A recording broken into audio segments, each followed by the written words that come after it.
have the winner of the Nobel Prize in Literature for last year on stage with me.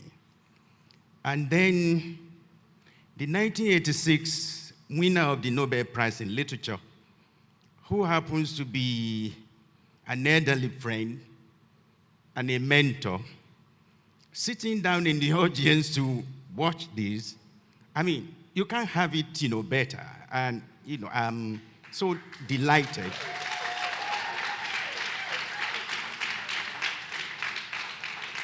For this lifetime experience. But let's get started. Once again, congratulations on your Nobel. It's great to have you here in Lagos. So welcome to Ake Arts and Book Festival. This is a homecoming of sorts for you, because you were in Kano just 5 years after the founding of the university, the Bayero University, Kano. And you left in 1983, I believe, before one of our coup story. Could you share with us some of your memorable experiences of Kano City and its people? And why did you leave BUK at a time that students, faculty, and staff of that university were just beginning to get used to you? Well, first of all, let me just say thank you very much for the welcome and for all your welcome. And it's lovely to be here with Wole Shenka. And it's good to be back in Nigeria as well. As you've just said, I was here many years ago, 40 years ago, and haven't been back. So this is a kind of homecoming in a way. What was it like? I had just completed my PhD, part of which was actually on this man here, on his work rather, not on him. So I had just completed that. It was still to go through the processes and so on. It was a long time ago. And I think I came with, as you might expect, with a certain sort of intensified expectations of what this would be like. It was the first time for me returning to Africa after leaving Zanzibar. Partly that was because it was impossible for me to return rather than choice. So it was interesting that my first trip back to Africa was to Nigeria. It was, I think, a very good time for Nigeria. It was the years of President Shagari. And I think perhaps it hadn't quite sunk in just how awful things were just under the surface. All the stealing and all the corruption and all the evilness that was about to come out into the open. So there was still a kind of optimism, and oil prices were high, money was everywhere, and all this kind of thing. And the students were very enthusiastic, very good, a lot of them, which I think was part of the problem. There were too many people really for the institution. But I think that too was something that was happening to Nigerian universities at the time. It was certainly happening to Bayero University. But still, they were wonderful young people, not all of them that young, I have to say. Some of them are quite a lot older than, I guess, what you would expect as an undergraduate age. But that's okay. Society is catching up with education and so on. It was an unforgettable experience, everything. Nigeria, after all, is an unforgettable place, as I've been refreshing my memory of it since being here. It was great. It was a very, very good, interesting time. Now, at 18, you fled your country, Zanzibar, following the brutalities that ravaged it shortly after the 1964 revolution. Before you found your feet in England, did you suffer any indignity of being treated as an outsider? For how long did you feel out of place?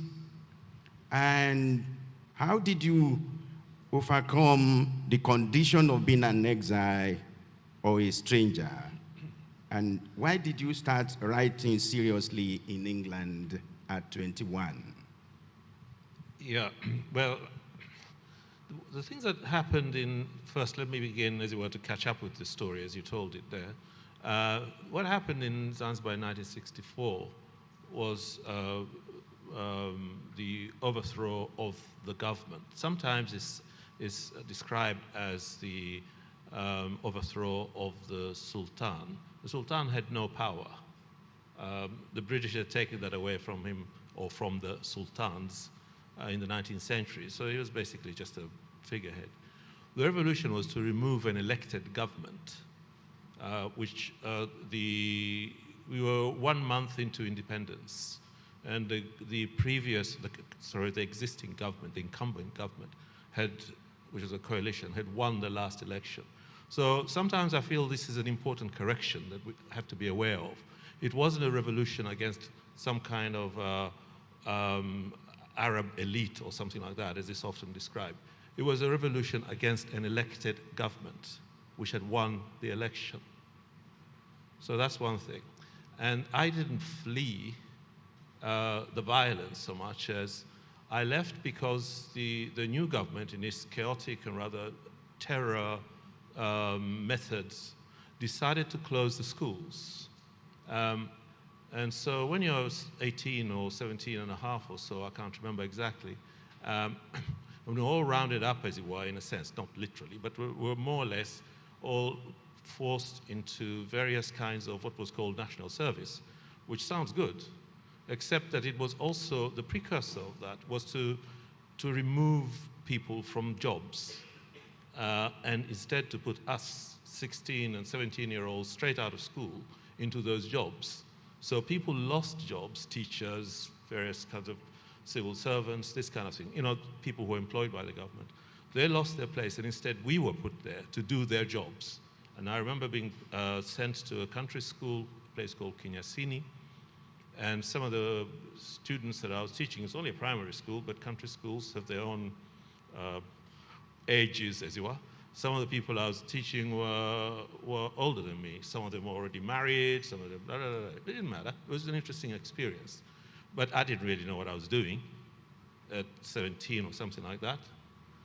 So the impulse for me to leave was really because I thought, and when you're 18, you're reckless like that. We see it, people risking their lives, crossing the seas. So, yeah, sure.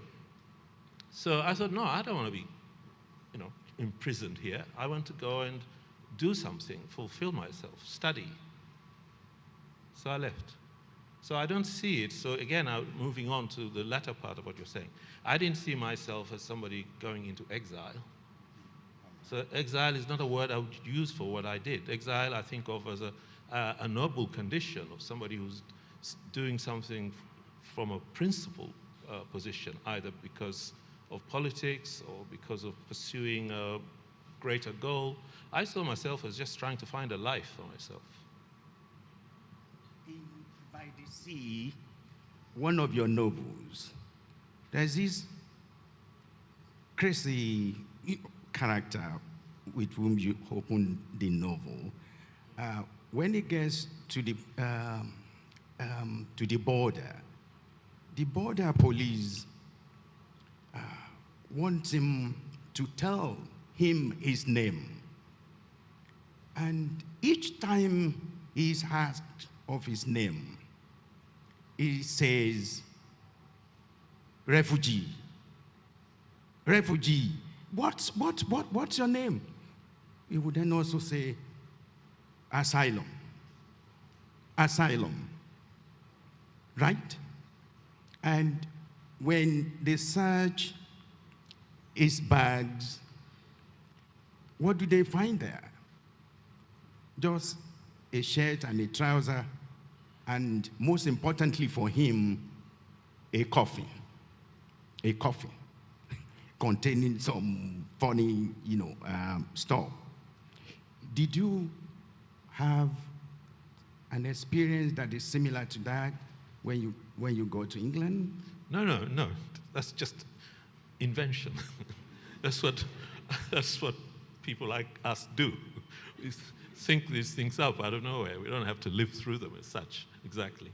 But I did see, I'll tell you how that figure, normally we expect somebody like a refugee or an asylum seeker,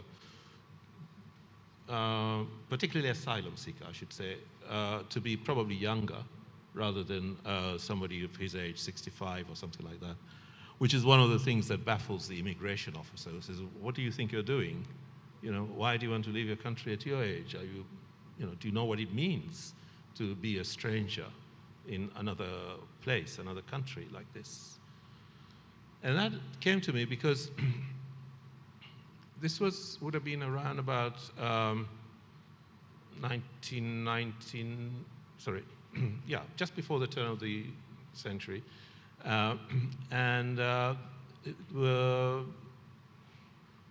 It was certainly before the invasion of Afghanistan, because it was during the time when the Russians were still in Afghanistan.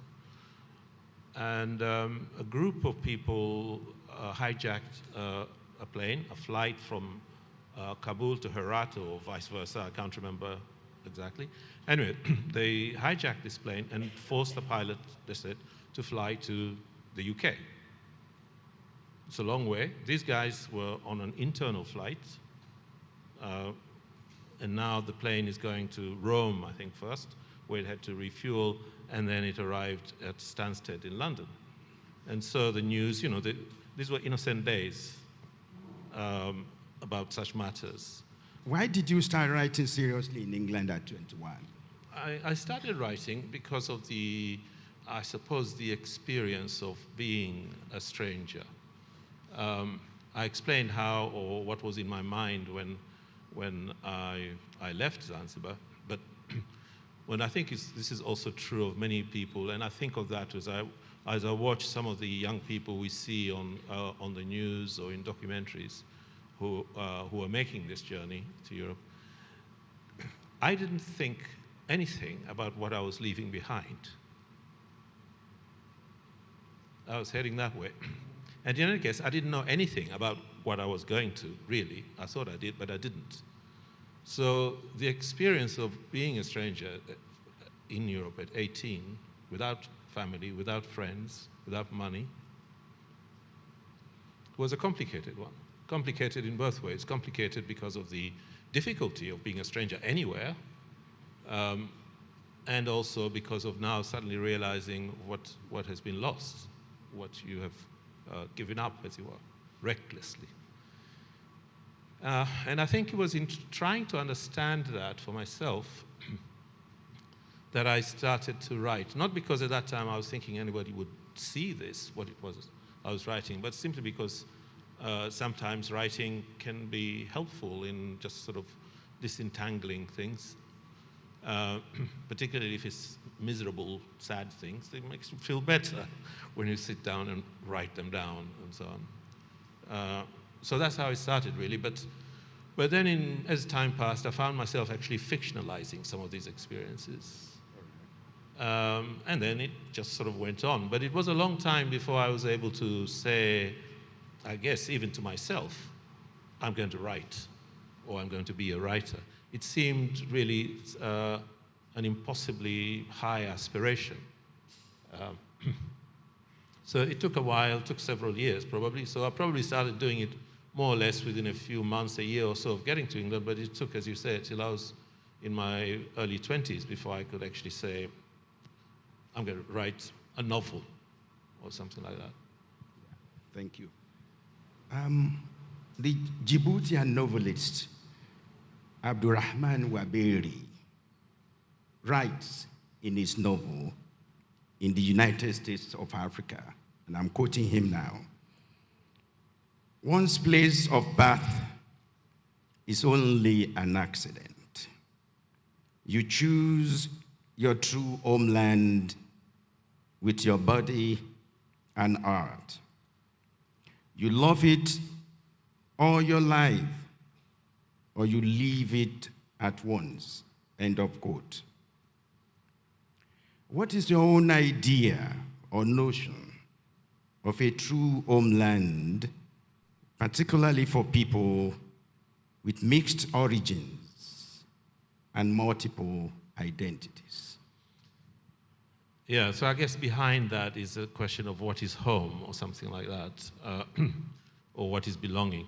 It's complicated, but not impossible, because I think what my experience anyway has persuaded me and made me understand is that, in fact, home means different things.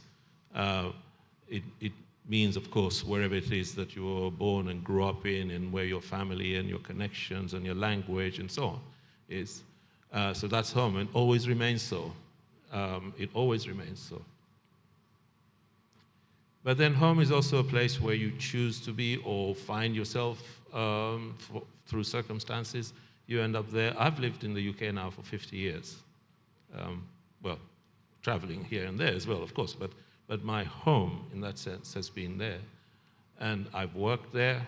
I've worked there happily, I mean in a fulfilling way, mostly at the University of Kent. I've family there, now several grandchildren there. So that's home. But the other home is still home in a very profound way, perhaps in a more profound way.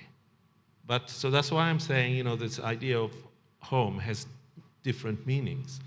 And now especially, particularly for people like us, that is to say people who come from formerly colonized places, who go to Europe or North America,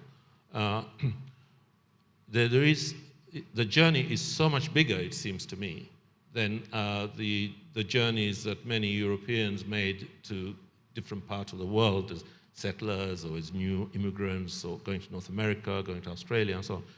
Partly because you're going there in an unequal relationship to the place you're going to. And secondly, because in fact there are so many big differences, you really do have to learn to be in that place in the way that, say, movement in the other direction didn't always require that kind of re-experiencing life in a way that I think movement to Europe and North America and other places like that does. So what I'm saying is that I think this is, in a way, it's a phenomenon of the time we live in, this idea of multiple homes or multiple engagements, as it were, with place. Thank you. Now tell us about your beginnings as a writer. And I'm going to roll into one, about 7 questions now. Right. I will help you track them. Okay. Did you actually want to be a writer when you were young? What kind of education did you receive in Zanzibar before your departure? Did any of your school teachers encourage you? What stories were you told as a child? What books did you enjoy reading? And since you spent your childhood and boyhood in an island, quote, that drew people from across the water and across the land, to use your description of Zanzibar in your novel, Afterlives, in what ways did that upbringing help to shape your worldview as a writer? Okay? Your beginnings. I was vaguely considering, but rejected the idea of writing a memoir when I'm 95. But this guy wants me to do it now.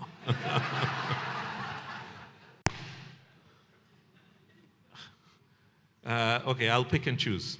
I'll pick and choose from that list. What kind of education? I had a colonial education, like so many of us who were colonized, of course. There's been various conversations about English-speaking, French-speaking colonies and all this kind of thing. We were colonized. We had no choice. That's how it happened. It didn't happen to people of my father's generation, say. because they didn't have that. They didn't go to government school, as we called it. They went to different schools, Quran schools, where they also learned to read and write, but to do so using a different alphabet, different epistemology, etc. So they weren't just ignorant idiots until these people came and brought their schools. But their schools then superseded everything else that we were doing. Of course, we still went to Quran school, and of course I can still read the Quran and repeat those stories, which I do in the novels.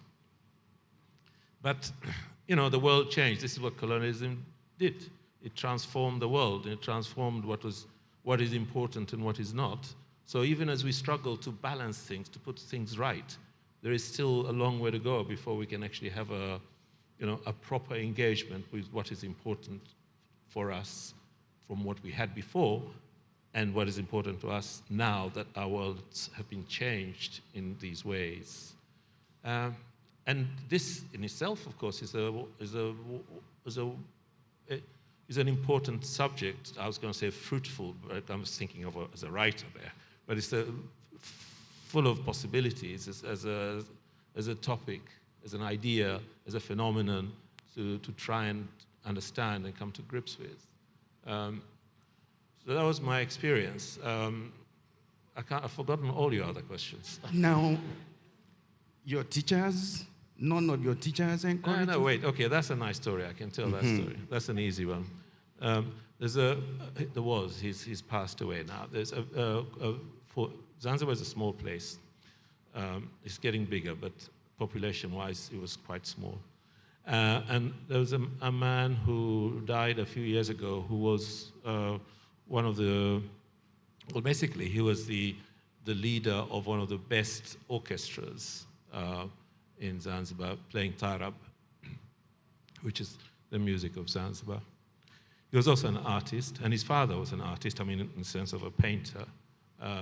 And he was a teacher as well. Now, that's what people did. They did several things. They didn't just, yeah, okay. So he was a teacher, and he taught art, but he also taught English. And he was my English teacher. I was about 10, I suppose, or something like that. And I think he was the first teacher who drew my attention to say, you write very well in English. And we left it like that. And on and on and on. And then on one of my visits to Zanzibar, I think it was something like about 10, 11 years ago, something like that. You can see how reduced artists' lives had become. He was playing with a small, almost like a chamber orchestra from his big orchestra, which has something like about 30, 40 people playing when they're fully engaged, as it were.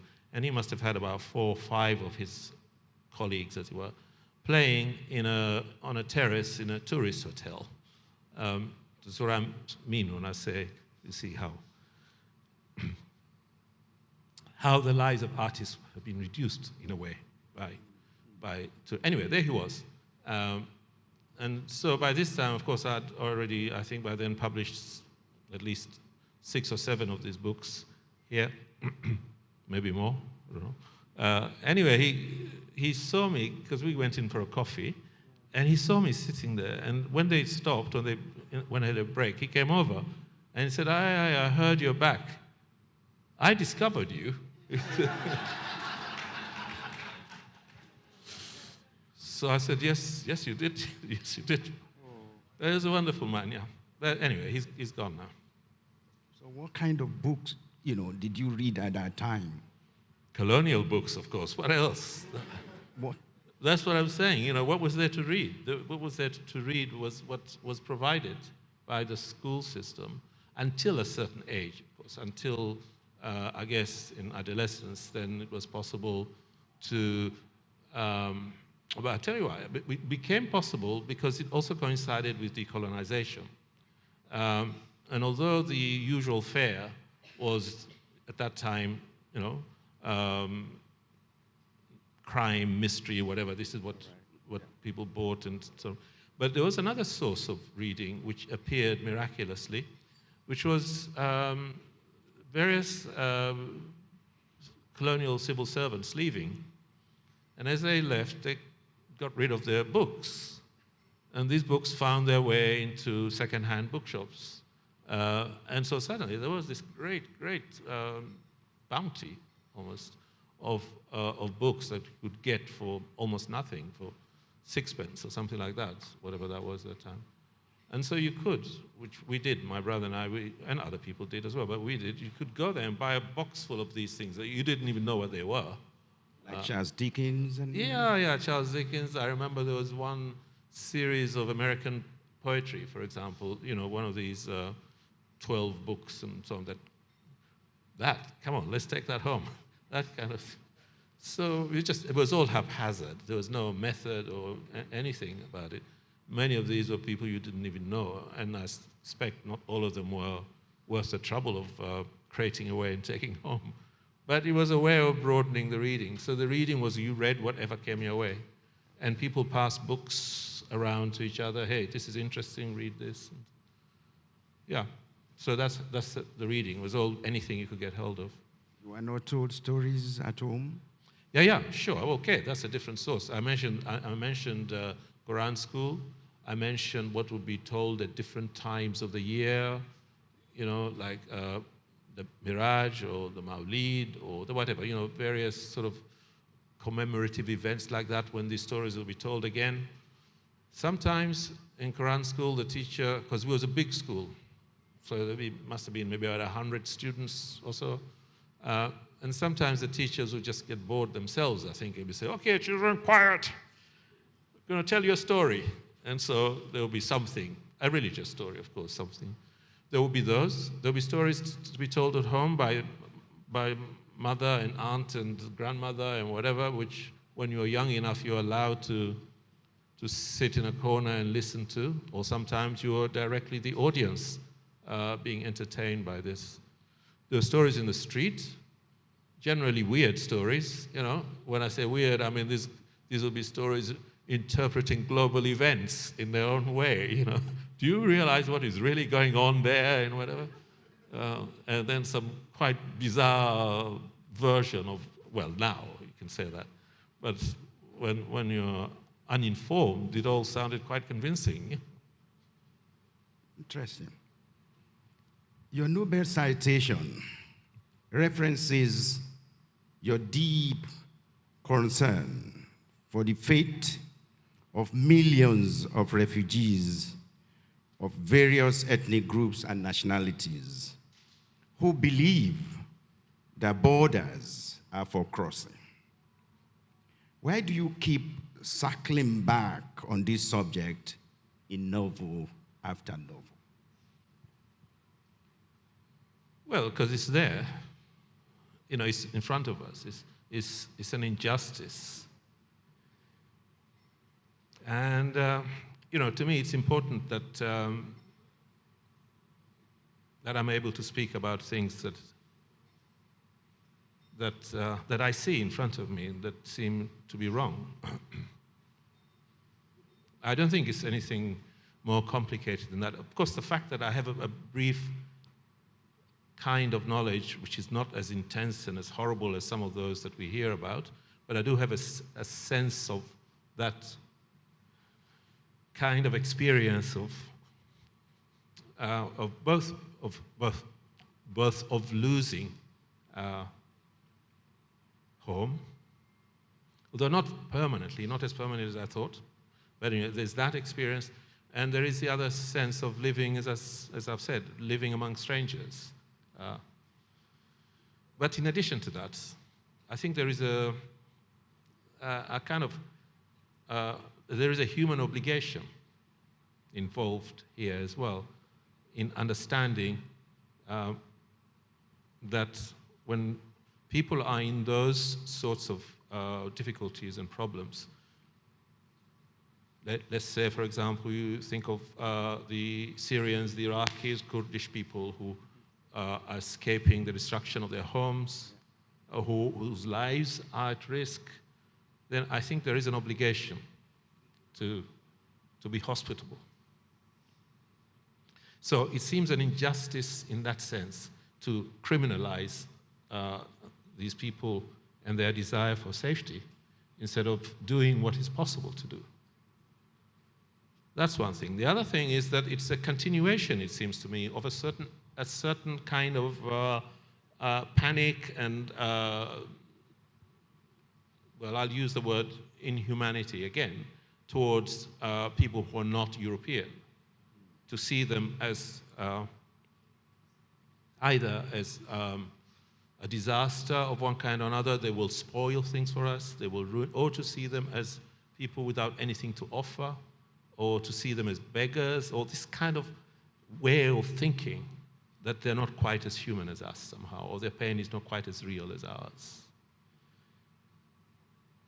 Those are, I think, are the kinds of reasons that this is a subject that it seems important to me. This is something that's, there are millions of people in this condition, not only people from Africa or people from the Middle East, of course, but also we forget sometimes just what is going on in North America as well, and the way that the prosperity of one is somehow contingent or relied upon the impoverishment of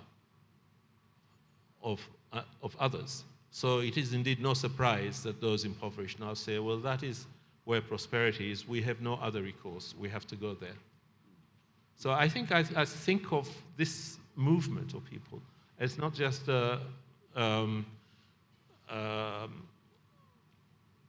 sort of self-serving thing, I want to be prosperous. In any case, what's wrong with wanting to be prosperous? What's wrong with wanting to improve your life? But it isn't just that. It is also a consequence of things that, if you think of the Syrians, the Kurds, the Iraqis, of wars and violence that have been instigated by these very countries who are now saying, who are these people? That's right. Yeah.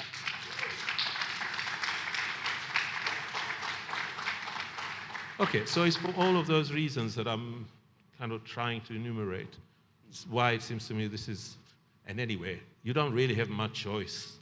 If this is a subject that somehow grabs you, bites into you, then this is a subject you're right about. Thank you. In Afterlives, your 10th novel, or your 10th published novel, you drew inspiration from different periods in African history, African and European history, to show the violence of British and German colonialism, built on cruelties and greed. Colonialism left the colonized very traumatized. You also show that Africa, pre-Treaty of Berlin, during the centuries of slave raiding by the Arabs and Europeans, was not innocent of crimes against African humanity. Still, Africa contributed to the modernity of the world.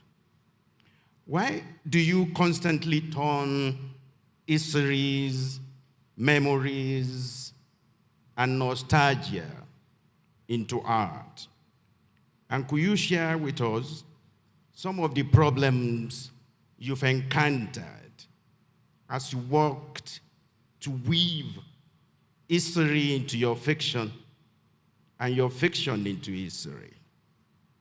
What is your critique of human memory, and can we really be actually,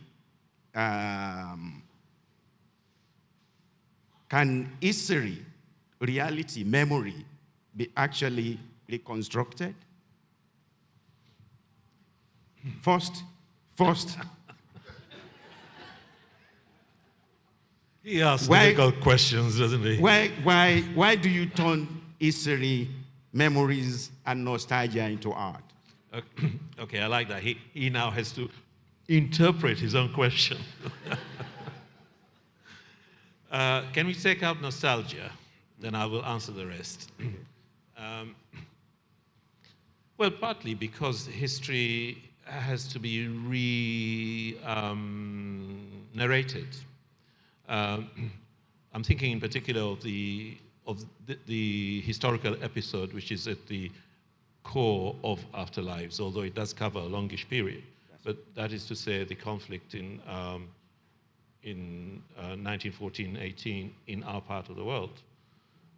In most representations of the events of that conflict, the First World War, as it's called, much of the focus is on the conflict in Europe, quite understandably so, not only because of the numbers of people killed, but because it affected so many people, for Europeans, that is. But there is also something important, I think, to remember, that it is called a world war, and yet somehow the focus is always on those events in Europe. I grew up with stories of what had happened, although of course that happened many years before I was born, but the stories were still current of what had happened during those years, 1914, 1918, in our part of the world. But it's almost not, it's not written about, or it's not known about in the popular imagination, which is not to say that scholars don't know about it, or historians don't know about it. But there is nonetheless this gap between what scholars and historians know and what is known in a kind of popular sense. And I mean, of course, popular sense in the rest of the world, not in our part of the world. So it's known well enough there. So I've always wanted to write about this, not only because I knew some of these stories, because members of my family or people I knew had been in some way involved, but because of its absence in the general telling of both our history, but also the history of that period or the history of that episode. All of which were good reason to write. I mean, there are always good reasons to write, but a good reason to write is say, not enough is known about this, I'm going to say something about this, something like that, and also because it's something important and should be known about. So I've been very interested to see that, particularly in Germany, the way in which people have wanted, now are wanting to know, not as a result of my book, of course, but that's part of, it's contributing to that conversation that is going on in Germany, because they too, again for good reasons, they too have kind of marginalized this part of the history. When I say for good reason, I mean, of course, in the more recent times, they've had absolutely more horrendous activities to come to terms with. I'm thinking of the 1933 to 1945 period in Germany. And quite understandably, those events have had to be dealt with more immediately. But now there is a turning towards that earlier period. So it's important to me that history is not something that we consign to some place there, because it informs now. It informs our understanding of what we think and what we believe and about ourselves, about other people. So for that reason, history comes in and out. I mean, I don't all the time write historical novels, but it is always important. It's better to know. I always think it's better to know than not to know. And if there is a particular moment that somehow has an echo to us now, and I believe that period has an echo for us now, because it's understanding what indeed are the consequences of colonialism. Is it over? People say to me sometimes, you hear people say, why do people always talk about colonialism? It's over. But no, it's not. Because until we are more open about understanding its consequences, it's not over. Well, it's not. But in any case, we have to understand. And that will perhaps make us know how to behave, how to act, more humanely, and so on, including the refugee issue. Thank you. And in his novel, The Book of Laughter and Forgetting, Milan Kundera says, and I quote, "The struggle of man against power is the struggle of memory against forgetting." This is particularly true for Ilyas, the investigative reporter in training in Afterlives, who struggle against the power of deletion, the power of distortion, and in fact, the power of falsification and oblivion of some of uncomfortable aspects of African history in major archives of European countries. In the process, he too stumbles on some unflattering history of his uncle. It's like the history of Africa itself. Yet, he is not afraid to tell the full story.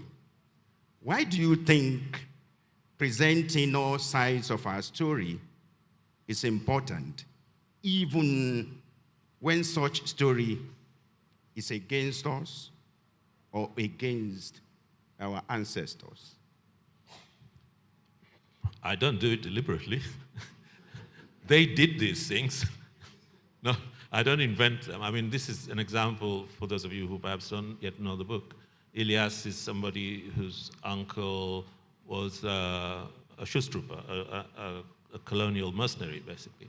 But then so were so many other Africans. If you take this conflict that we've been talking about, the war was fought between the Germans on one side and the British, the Belgians, the Portuguese on the other. Almost all the combatants were Africans on one side or the other. So it's not to invent anything. It's not to say, you know, these are nasty stories that we should keep quiet about. It is there, and you know, people are proud of their uniforms. My uncle was in the KAR, King's African Rifles, which was yours as well. Yeah, okay. And I remember when I was a child, no, that's a Schutztrooper, the German one. I remember as a child, there was a photograph of him in his uniform on one of those tall tables people used to put flower vases on, which they don't do anymore.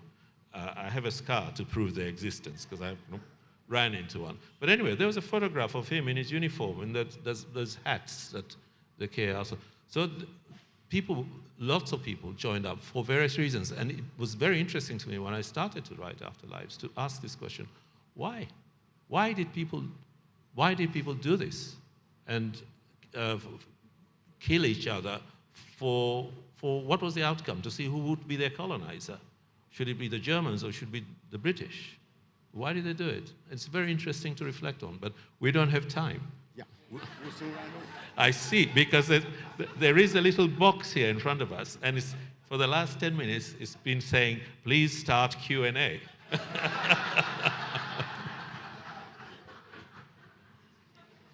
I will do that soon.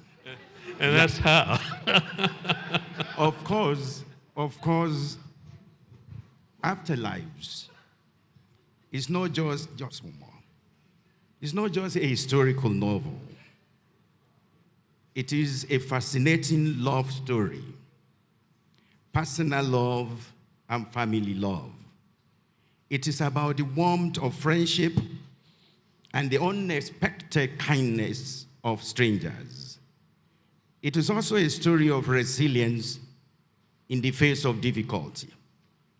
Apart from your gorgeous and very engaging descriptions in many of the pages, I find your description of the love affairs between Hamza and Afiya very, very striking. But Abdurazak, why did you allow the two young lovers to have premarital sex in the middle of two Ramadan afternoons? Are you possibly implying that the power of their affection is stronger than the piety of the holy month of Ramadan?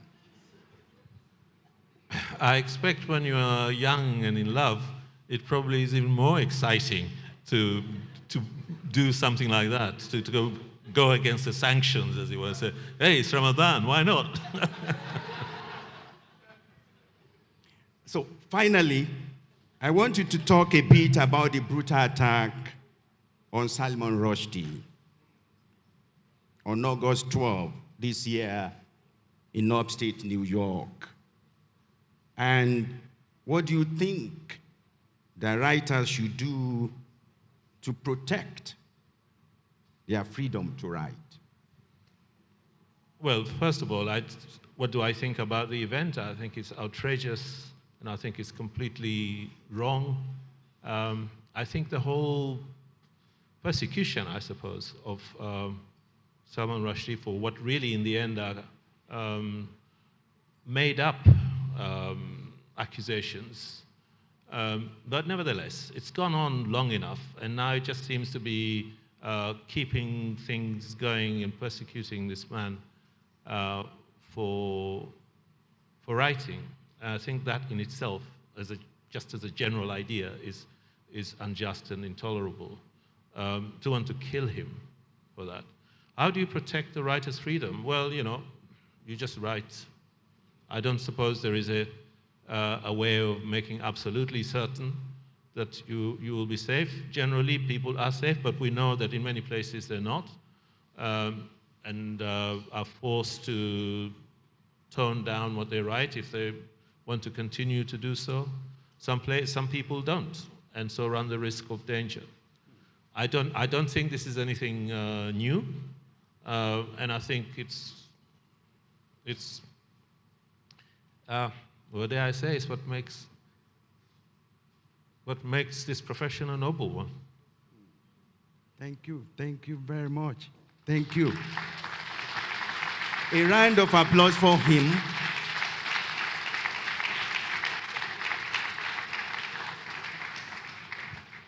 So let's take some questions from the audience. Questions and comment from the audience. Yes, yeah. Hello, sirs. I must first start by admitting that this question isn't mine. Someone was in the audience and had to run before it was over, so she asked that I put it to you. Is the decolonization of Africa possible, given that we are using the languages of colonizers in all we do? There are those who would argue, given the intricate relationship between language and culture, our minds can never be free because of what we speak and how we communicate even with each other. That's the question. Do you want to? Yeah, well, I understand the question, but I do not share its pessimism. I do think that it's possible to use language to speak and to reflect your thoughts, even when you're aware of the implications of certain words. But we're not innocents anymore about this. We don't use words without understanding the meaning and without understanding what lies behind them. To try and mute ourselves by saying, no, this language, if I speak or write in this language, I'm somehow reflecting the mentality of my oppressors or something like that, is, I think, both an incomplete way of understanding how a person, a mind, functions with language. And it's also just to be too pessimistic about the possibility of working within in a way that actually engages and contests the assumptions and implications of language. It's one of the things that, for me, makes writing interesting, that I am in it, I'm in a language which actually would not willingly have admitted me if it had known I was going to be using it. And that provides with an interesting dynamism for me, rather than cause for pessimism. Yeah.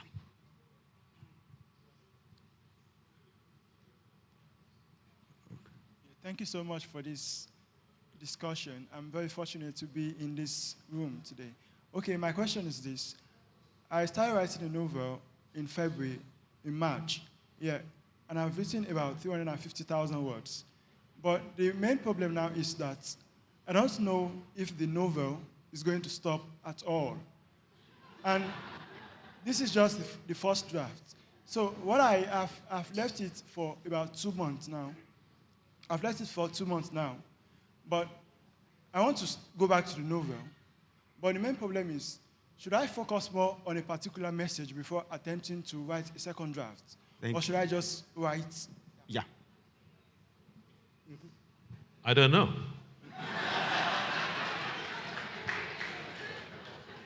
You are the one who's written the novel. You are the one who will have to make the judgment. Who else can do it? Yes.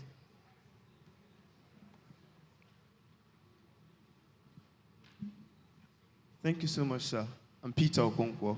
Yeah, I do love the afterlife, and it's very fascinating to me. So, as a Nobel Prize in Literature, I consider your prize as a monument for, we writers to lay and follow. So I just have a single question. What sort of advice do you have for young writers like us who are passionate about impacting the world through literature? What can you tell people on this category? What sort of advice do you have? Well, same advice as I would give to the gentleman just before you. There's no other way apart from to write. And there is no other way than to actually trust your judgment when you do so. To write until you're satisfied that it's done. And even then, if you show it to somebody else, like a publisher, and they say, well, we heard examples today, Jennifer was telling us this morning, and if they say to you, nope, this is no good, then you go back to your own mind, as it were, and say, is it true? Do I give up now? Or do I try another publisher? Or do I try another novel? Or do I do... These are judgments that have to come from within. You have to trust and believe and trust in that belief. That's really the only way. And write. I don't know that there is any other advice to give than that, really. The man at the back, yeah. Thank you so much. It's really such an honor to have listened to you talk about your body of work.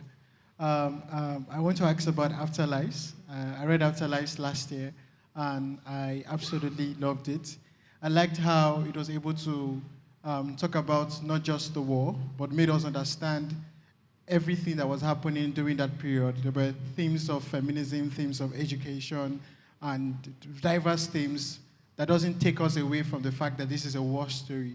And I love that. And I want to know if this was something you set out to do while writing it, for us to not just look at Afterlives as a story about the wars, but as well as a commentary on various issues that were happening around that period. Thank you. Thank you very much. Thank you. I think it's always sensible to assume that everything that's in a writer's novel is there deliberately. Even if it's not there, in a kind of cleverly pre-arranged, pre-worked out way, because quite a lot of the time you work by intuition, you work by sort of feeling, and you go for things. But I think in any case, it's probably courteous to assume that it's all intended, and to give credit fully to the writer. Okay. Our time is up. Please give a round of applause to Abdurazak Gurnah. Thank you. Thank you so much. Thank you, too, for being a wonderful audience. Thank you. Thank you.